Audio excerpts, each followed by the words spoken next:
Okay, so now that our player can move around within the world just the way we want them to, let's give them somewhere to actually move around in that's a bit more interesting rather than this vaguely blue space. So the first thing we could do is just give them a kind of black background to make it kind of look a bit more spacey. But it's pretty empty. It's just kind of space boringness. That's not very good. So instead we're going to add a bit of a background art to the situation. So in our art folder, one of the files we imported was this kind of space texture. So I'm going to go to our scene view, scroll out a little bit, and click and drop this in here into the world. I'll make it a little bit bigger so that we can see it all. And now one of the problems, of course, we can see is if we switch to the game view, our spaceship disappeared. So to fix that, we can use the order in layer of the graphics of this. So on this object, if we look in the inspector, all we have over here is a sprite renderer, and we can change the position of how this appears in the screen. Basically by saying the order in layer here, we can say, okay, we want to set this to be -1 so that it appears behind the ship, which by default everything is put at 0 in this. So we'll actually set this to be -100 so it goes behind any other objects we might want to appear in the scene as well. So that's fine. Now we have that there, and if we hit play in our game, we have this bit of space behind us that we can move around in. And that's all fine and dandy. We could have that there, and we could have enemies coming in from the side, but we want to make it look like we're actually traveling through space as we go. Because if we just kind of stay here like this, it just looks like, hey, our spaceship is just kind of staying there still. That's not very interesting. So we're going to make it so that this background will actually start scrolling behind the player. But to do that, we can't actually do it with just this basic sprite that we've dropped into the world. We have to use textures, which are another thing built into Unity. So I'm going to delete this one that we have here.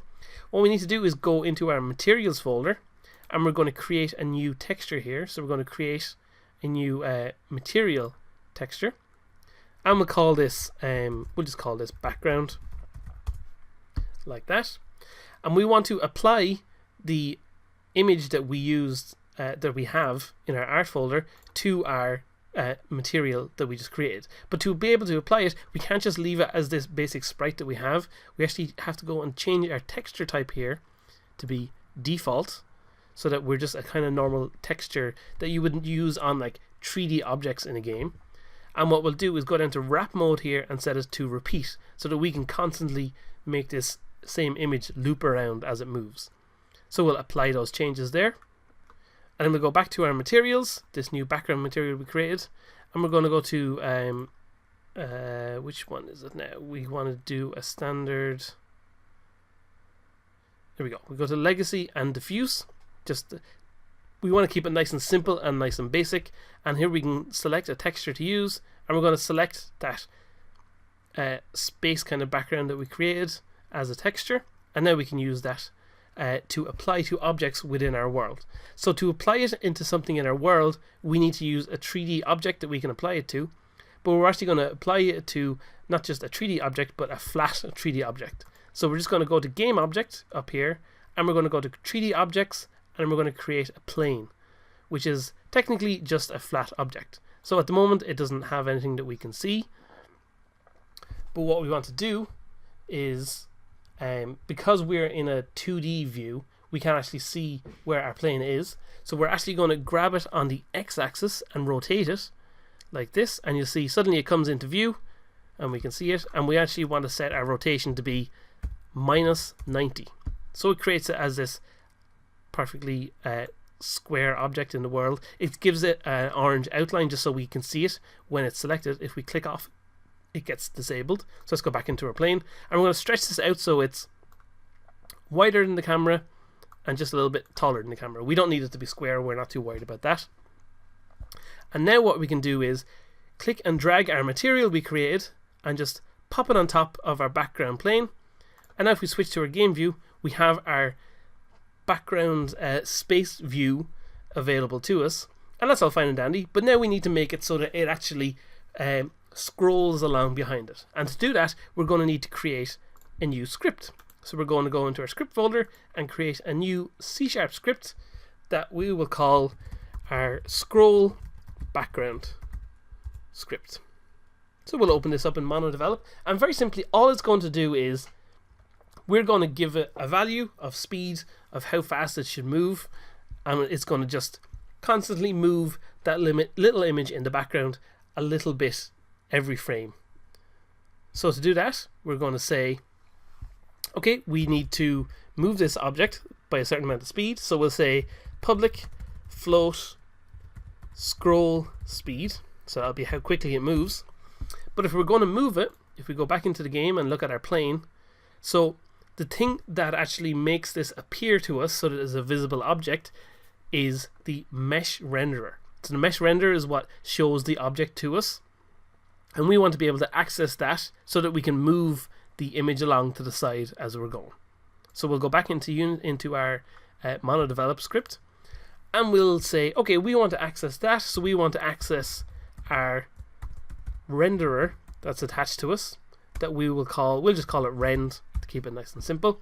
So we want to access the renderer component, which is our mesh renderer here. It's just called renderer rather than mesh renderer. So to access that component, we know that we want to say in our start function, okay, rend should be equal to get component renderer. Perfect. So now we have access to that component.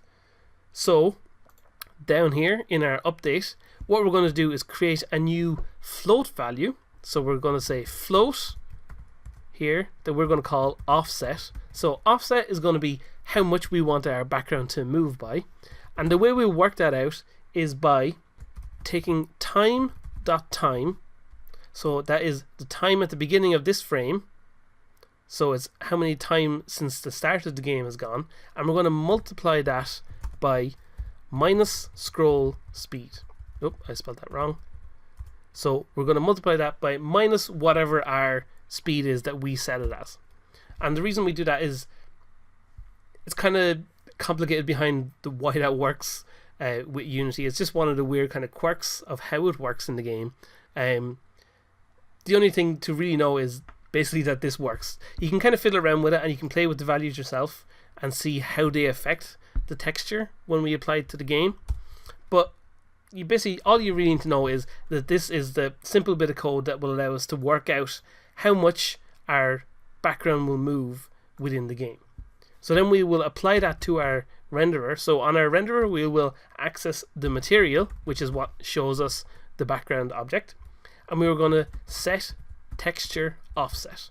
So we're setting the offset of the texture. So we want to tell the texture that we're offsetting is main text. So again, that's just the default thing within Unity that lets Unity know, okay, the texture that we want to kind of move off to the side a little bit is the texture that is being applied to the background object. So we're moving main text, and the amount we want to move it is a new vector2, because we can only move it on the X and Y axis. And we want to move it on the X axis because we know we want to look like we're traveling through space really fast. So we'll say new vector2 offset on the X axis, and on the Y axis we don't want it to move at all. We don't want it to scroll up and down at all. So we'll save that and go back into our game. Working with textures like this can be a bit kind of confusing at times. That's why we don't really want to delve into the details of how specifically the mesh render and things like that works. At the moment, you don't really need to know how the details of this works because it's just overcomplicated stuff. As you go deeper into Unity, you can learn it as you go. But at the moment, all you really need to know is that this simple little bit of code will easily make our background move for us. So now we can apply that script to our plane here. So let's apply the scroll background script. I'm just going to set the scroll speed to be 1. I'm going to change actually the name of this plane here to be BG so we know it's the background. And now we can press play here. And what we should get, we get our space flying along behind us. So it looks like now our ship is flying along through space and encountering new amazing things as we go. So that's all fine and dandy, but this is probably a little bit too fast. In fact, what we want to do is slow it down quite a lot, because if our player is going that fast through the game, it kind of overwhelms everything and you don't really have the ability to keep track of what's going on. So I'm going to set this to be actually 0.05, which might seem like a lot, but it makes it a lot more manageable of this scroll here. So there we go. Now we're kind of gently going through space. When enemies come in, it'll look more active and look a little bit more interesting to the player. So there you go. That's how we can set a nice little scrolling background in our game. So let's move on to actually adding obstacles for our player to interact with.